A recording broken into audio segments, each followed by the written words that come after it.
When they cuffed me, my father raised his glass and smiled. "I'm the one who reported her," he said loud enough for the cameras to catch it. The room went silent. People stared at me like they'd just watched a hero expose a criminal. But I wasn't shocked he did it. My name is Evangeline Porter. And that was the moment I learned the man who taught me about duty had no idea what loyalty meant. That was also the night I stopped being his daughter and became the truth he couldn't destroy. The applause was polite, measured, the kind that fills a room but never reaches the heart. I smiled for the cameras and stepped onto the stage, my heels clicking against marble that gleamed like ice beneath the chandelier. The cello swelled somewhere behind me, a soft, graceful melody I barely heard. I'd stood under missiles and searchlights before, but never under chandeliers this bright. My palms stayed steady even as the light pressed down, heavy and golden. Somewhere in the front row, my father watched, his eyes sharp with something colder than pride. My mother sat 2 tables away, pretending not to notice either of us. When the master of ceremonies called my name again, the microphone cracked with static, a hiss, then silence. 2 men in dark suits appeared from the side aisle, cutting through the crowd like blades. They climbed the stage without hesitation. The first spoke with a voice that carried through the hall, metallic and final. "Evangeline Porter, you're under arrest for treason." Every sound vanished. The music died mid-note. The glasses froze halfway to lips. The perfume in the air turned bitter. I didn't move. The metal on my chest caught the light and flashed back at me, cruel and perfect. I'd been saluted in war zones, but never handcuffed in a ballroom. And then came his voice. "I'm the one who reported her," my father said, lifting his whiskey so the cameras could see. A ripple of gasps moved through the room, flashes bursting like gunfire. I didn't cry. I didn't speak. I simply stared at the man who had taught me about duty and watched him betray it in public. As they led me away, someone shouted, "Traitor!" I didn't look back. Down the corridor, a faint rhythm echoed, boots moving in even cadence, familiar, deliberate. A sound I hadn't heard in years.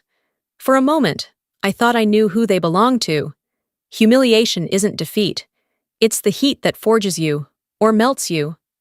Outside, beneath the marble arch, the night air hit cold and clean. Behind me, my father's laughter floated through the doorway, quiet and satisfied. It wasn't the first time he'd enjoyed seeing me fall. The smell of salt and engine oil still clings to my memories of that old wooden house by the Charleston harbor. My father's medals, tarnished and dusty, hung crookedly on the wall, like ghosts of a life that had slipped away. I was 16, barefoot, hands raw from trying to tie a line around the boat cleat. The rope slipped, and he barked, "You'll never make it in the Navy if you can't tie a knot." He wasn't teaching me skill. He was testing how much humiliation I could take. Years later, the sound of his temper stayed sharper than any whistle. In 1988, when the rescue vessel went down off Cape Romaine, I listened from behind a cracked door as he shouted into the phone. "They're framing me because I wouldn't play their game." The newspaper he threw hit the wall, slid down like a defeated flag. One of his old medals fell from its nail and hit the floor with a dull, metallic ring. That sound followed me into adulthood. At my graduation from Annapolis, the chair marked "Family" sat empty. Later, my mother mailed me a photo of that vacant seat with a note scrawled in her soft handwriting. "I'm proud of you."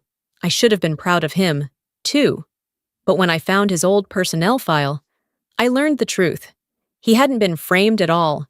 He'd been caught selling rescue equipment for cash and stripped of his commission. To his neighbors, he said he was punished for telling the truth. It was the first lie I knew he'd die believing. When I came home after my first deployment, he greeted me with the same bitterness. "You think you're better because you wear white? I think I'm just doing the job you taught me to love." I taught you obedience, not ambition. That was the night our bond turned into a border. He measured every success of mine as another failure of his. I didn't know he'd someday try to even the score. The email came early one morning, a local headline flashing across my screen. "From a corrupt father to a decorated daughter. I clicked before I could think. The article was cruel in its accuracy, recounting things only someone inside our house would know. My stomach twisted between anger and pity. The story might have cleared my name by exposing his, but it left him naked to the world. I said nothing. Silence felt safer than truth. He read it that afternoon. I could hear the fury through the phone before I picked up. "You think you can wash me off your uniform?" he shouted, slamming something heavy in the background. His rage sounded younger than his years, almost desperate. A week later, I found him in a dim bar by the docks, half drunk, telling a stranger how his daughter had turned against him for a headline. The stranger nodded, buying him another drink. "Let me help you tell your side," he said. Voice smooth, practiced. My father, craving redemption, believed him. I didn't learn until much later that the man worked for Atlantic Forge, the defense conglomerate that would do anything to see me removed from the contracts I oversaw. One night, rain coming down sideways. I drove past his house. The porch light burned bright. Through the thin curtains, I saw him on the phone, pacing, gesturing, alive with purpose he hadn't felt in years. "Yes, I have access. She tells me things. I was in the service too," he said, pride tightening his throat. I didn't get out of the car. I sat there until the rain blurred everything into one gray sheet. Some wars start at home before they ever reach a battlefield. The next morning, an email waited in my government inbox. No subject line, no sender's name, just one attachment. I opened it without thinking. That was the moment the trap began to close. The rain in Washington was the color of gunmetal, streaking the windows of the Pentagon as I walked through security. My name had been called in an emergency summons, the kind that didn't wait for daylight or explanations. A uniformed officer handed me a sealed envelope marked, "For your eyes only." Inside was a printed email, classified coordinates from the Atlantic defense route, bearing my encrypted fingerprint. For a moment, I couldn't breathe. Every layer of protocol I'd built, every barrier of clearance and verification, had been violated in my name. In my world, betrayal is measured in keystrokes, not bullets. The metadata traced back to one of my mirrored accounts, a perfect clone of my digital identity. Someone had built a shadow of me and used it to commit treason. Hours later, the interrogation room smelled like metal and recycled air. A red light blinked on the microphone between us. Two agents sat across the table, faces blank and tired. One slid a folder toward me. "Admiral Porter, your father has provided testimony." The words cracked something deep inside my chest. "What exactly did he say?" "That you were working beyond your clearance, hiding files from oversight." He never understood the difference between secrecy and shame. When they pushed a photo across the table, his signature at the bottom of a citizen statement, I didn't look away. The handwriting was shaky but certain, the first written proof that my father had turned against me. In the hallway afterward, a young officer saluted. "I only told them what I found, ma'am." Sarah Quinn, one of my subordinates I'd once reprimanded for leaving her terminal unsecured. The irony stung. The elevator mirrors threw my reflection back at me, jaw tight. Uniform immaculate, eyes hollow. A uniform can't protect you from your own blood. That night, in my quarters, the phone rang. My mother's voice trembled through the static. "Your father's on TV again. He says you've shamed the flag." I watched the tide roll against the harbor through my window. I'd rather drown in truth than breathe in his version of honor.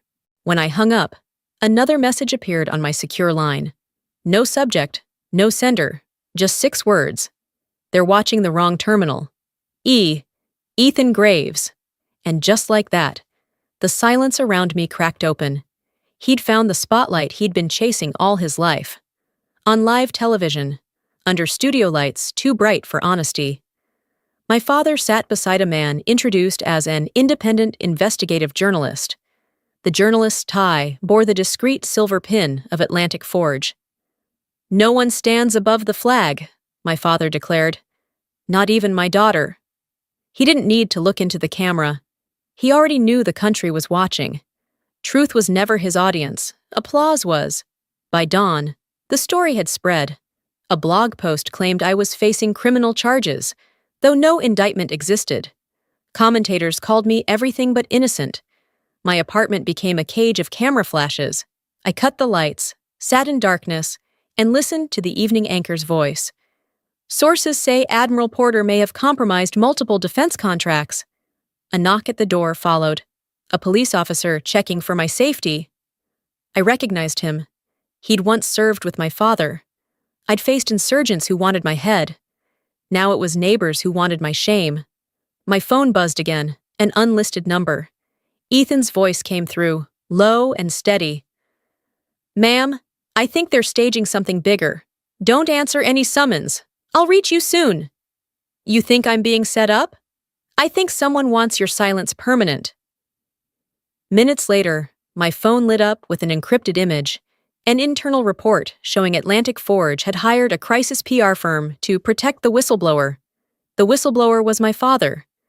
That night, my mother appeared at my door, her coat soaked from the rain. She placed a paper bag of food on the counter and whispered, "He thinks he's protecting the family name, but he's destroying it." "Do you think he'd believe me if I told him the truth?" I asked. "Not if it means he has to doubt himself. He'd rather see me in prison than see himself as wrong." The next morning, the television glowed again. My father shaking hands with a congressman, accepting the title Citizen Patriot of the Year. The applause sounded hollow through the speakers. I turned off the TV, stared at my reflection in the dark screen, and whispered, "So this is what honor costs." Then, a knock at the door. No voice, no footsteps, just a small envelope slipped through the crack. Inside, a single note in familiar handwriting. "Charleston, 2 weeks. We'll finish this right. E.G." I folded it once, slipped it into my pocket, and finally let out the breath I'd been holding for months. Whatever this was. It wasn't over yet. Rain blurred the glass, turning the city into a ghost map. My phone rang. No caller ID. "Ma'am," Ethan said, his voice tense. "The leak wasn't an accident. You're the target, not the enemy." "Then who is?" "Atlantic Forge. They're buying senators and headlines. You're the audit they can't afford." I'd survived wars overseas.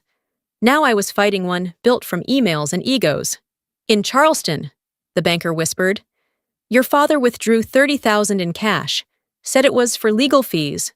The receipt read A.F. Systems LLC. The smell of ink felt like betrayal. He'd finally found the price of his pride. At a naval checkpoint, Ethan opened his laptop. "They've planted a ghost code in NATO's system. It mimics your signature." "How long?" 2 weeks. Long enough to bury you." Every soldier learns patience, but not everyone survives it. That night, my mother handed me proof of the transfer. "He told me it was for a documentary, but I knew." Her voice cracked. "If you ever talk to him again, let the truth hurt him, not you." I sent my report to the Department of Defense. No names, just one line. "Integrity is the last uniform we wear." Ethan replied, "Understood. We'll be in Charleston." The crowd cheered as my father held the microphone. I did what any true American would do. I told the truth. They applauded a man who mistook confession for courage. Behind him, Atlantic Forge's logo flashed unnoticed. That evening, I sat by the pier, staring at his boat. Redemption. "You left more than a rope loose, Dad," I whispered. "You left the truth untied." Ethan appeared, handing me a flash drive. Proof of payment, direct from Forge. Driving home, a black SUV followed. The reporter leaned out, smiling. "Stay quiet, and we'll clear your name." "Then leak the truth," I said, walking away. Ethan had recorded everything, later, at my mother's house. Ethan said, "He won't stop until someone shows him what he's become." "Then show him, publicly."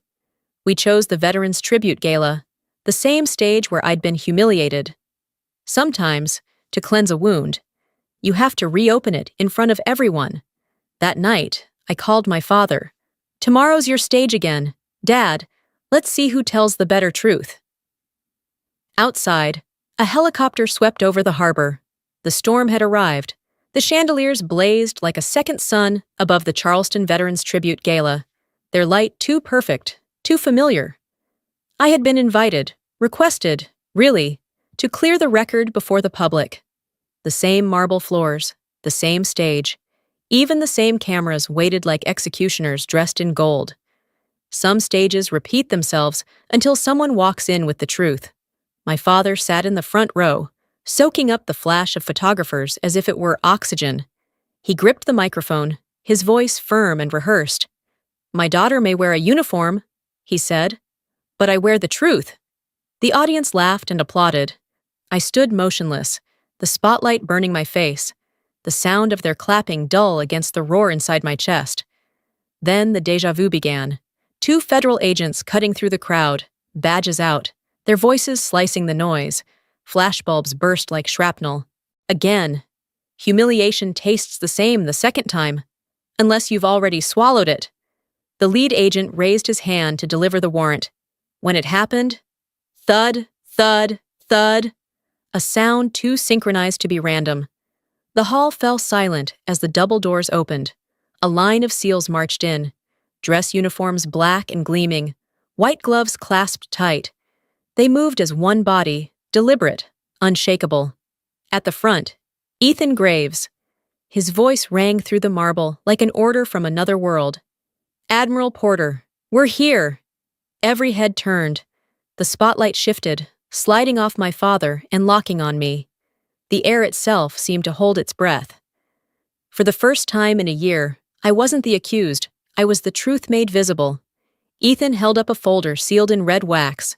Operation Evergreen, authorized by the President. He read, calm and exact. Admiral Porter's clearance extended to NATO security operations. Any allegations of unauthorized activity are void. Murmurs rippled and died. One agent leaned to the other and whispered, "Cancel it, she's covered." My father's hand trembled. The whiskey glass slipped, shattered against the floor. I stepped forward, voice level. "You reported me for doing the job you taught me to love, Dad." He couldn't lift his head. I turned toward the room. Tonight was meant to honor truth. Let's start there. The SEALs saluted in perfect silence, the flag behind us catching the full light. Then the screens lit up. Ethan's doing. First came the recording of my exchange with the Forge reporter, his voice admitting to the setup. Then a document. The payment trail, Forge, Harold Porter. No one spoke. The applause never came. My father sank into his chair, smaller than I'd ever seen him. When the truth finally stands, no one claps. They just breathe. The night after the gala tasted of salt and whiskey. The music had faded, leaving only the hush of the ocean and the hum of a city pretending not to notice what had just unraveled. Behind the hotel, my father sat alone on a stone bench, his suit wrinkled, tie loose, staring at nothing. I walked toward him, not in uniform, not as an officer, but as his daughter. We both served under flags, his of pride, mine of duty. "They told me you were dirty," he said finally, voice rough, as if each word scraped its way out. "They said they had proof." "You wanted to believe it," I answered quietly. "It made you feel noble again." He looked up, eyes rimmed red. "I just wanted to be right for once. Being right isn't the same as being good." "Dad?" For a moment, he said nothing. The silence between us stretched and softened until I saw something I'd never seen in him before. Shame that didn't wear armor. Then my mother stepped out from the shadows, her hand trembling as she rested it on his shoulder. "You can still choose who you are tomorrow." He broke, quietly, shaking under her touch. "I don't need you to apologize," I said. "I just need you to stop rewriting who I am." My phone buzzed. Ethan's voice came through, calm and steady. "Forge executives are in custody. Their chairman confessed. They used your father to break you." The wind off the harbor was cold, but I didn't feel it. I walked back through the empty corridor, my reflection catching in the mirrored wall, still, composed, free. Forgiveness isn't surrender. It's the moment you stop living inside someone else's sin. The sun was soft over Charleston's Memorial Parade. Flags lined the street, waving against the sea breeze. I stood quietly among the crowd, dressed simply, a single silver star on my jacket. My father stepped to the podium, his old uniform, neat but worn. "I mistook attention for truth," he said. "I hurt the person who carried my name further than I ever could. I was wrong." No one clapped. The silence was the deepest applause. Sometimes the loudest redemption is silence. After the ceremony, he came to me. "You deserved a better father." "I got a better ending," I said. "That's enough." Later. I dropped the old photo into the harbor. Reckoning isn't punishment. It's the first honest page.